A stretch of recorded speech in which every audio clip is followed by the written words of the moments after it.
I also want to talk a little bit about our evolving follow policy with our Mayo Clinic account. At first we didn't follow anyone.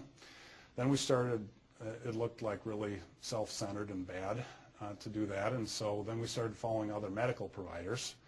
But then we got to thinking, well, why would we follow other medical providers and not patients and other people? And so then we, because only people we follow can send direct messages, we began adding people that weren't obviously just using it for multi-level marketing kind of stuff.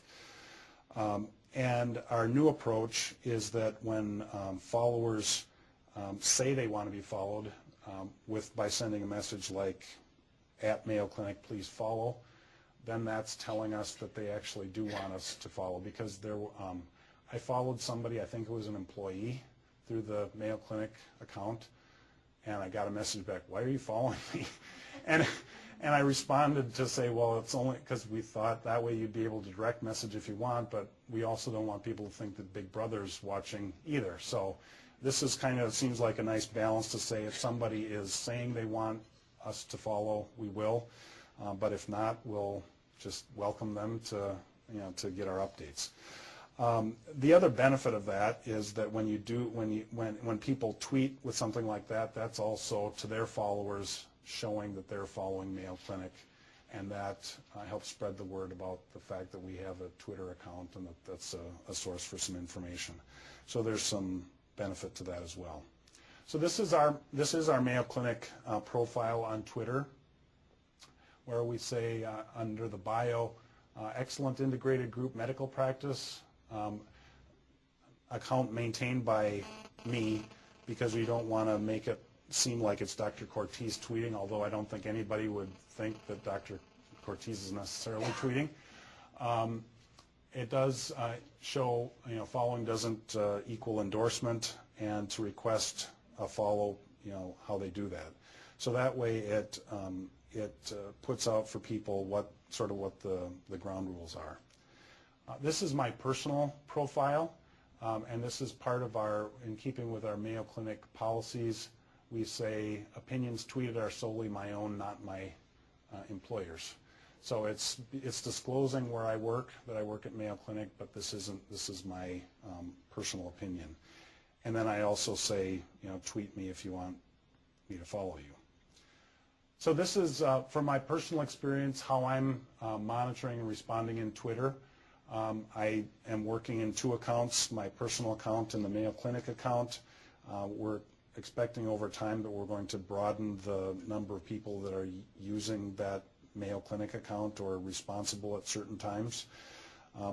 That may be news to some of you, but hey, it's coming.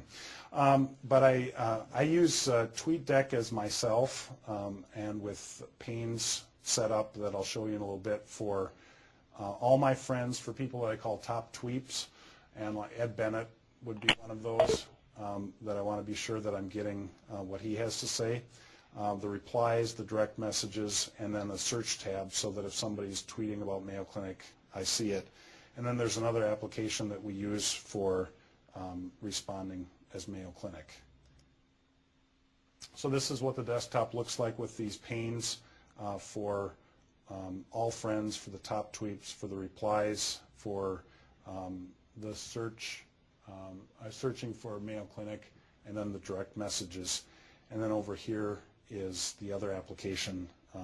This is set up on a separate monitor so that I'm able to follow or able to respond logged in as Mayo Clinic as necessary.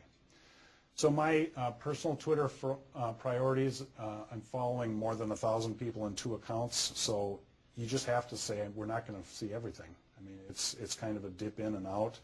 But when somebody replies or sends a direct message, then that's the kind of thing that you want to respond to.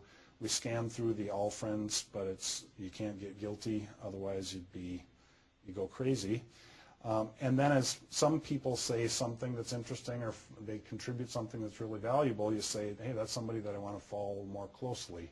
And so they get added to the top tweets.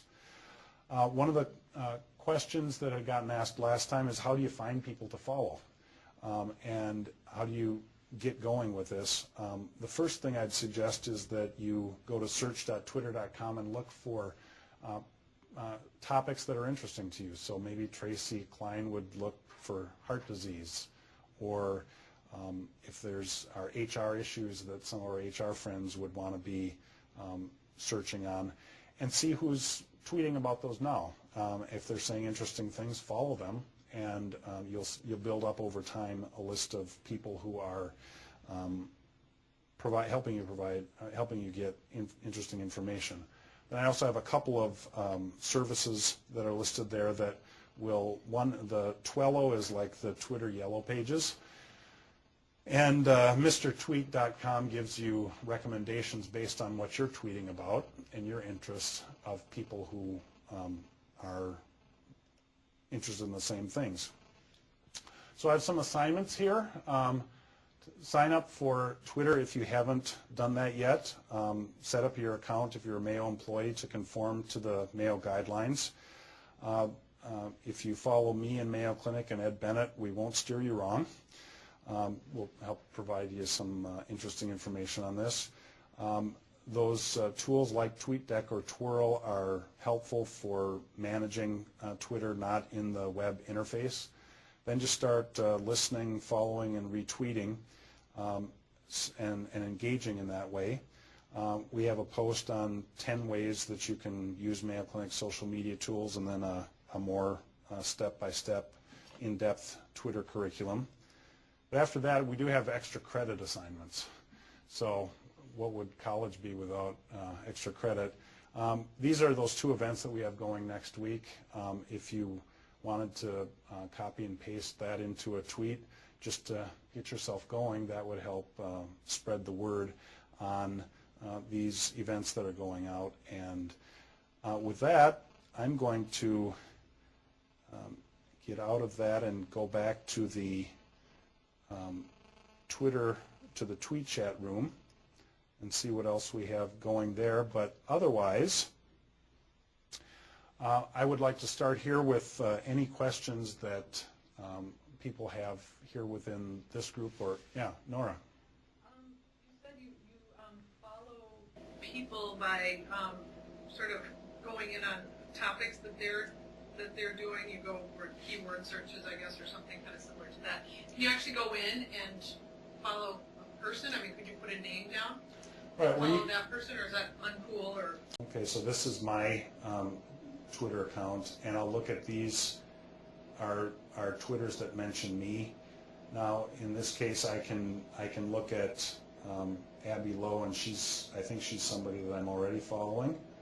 I am, but I can also see, oh, here's somebody that's tweeting here, and I can follow him, and I can, or no, actually, him is Maureen. Sorry, Maureen. I can follow Maureen, and then I will be getting her update because she's been involved in Tweetcamp, and so she'd be possibly, she'd be interested in this kind of thing. It says she's media relations for Summit Medical Group, New Jersey's largest private physician group. So, and again, opinions are mine, not employers. So if she's following the rules, good deal. Shell Holtz is in Texas. Shell's been here before and helped us get started with some social media stuff. He says, does Mayo have any physicians tweeting on behalf of the organization? Actually, I mean, Dr. Montori is going to be doing this research tweet next week. That's going to be one of our first pilots with physician tweeting, talking about research that he has in the annals of internal medicine. Yeah, this is a good point. Remember, your followers only see your message if they're looking. Sometimes you need to resend your messages if it's something that's, if it's a direct one, if it's a direct message, they'll get it, but otherwise, if it's just kind of in this river of news going by, they might miss it.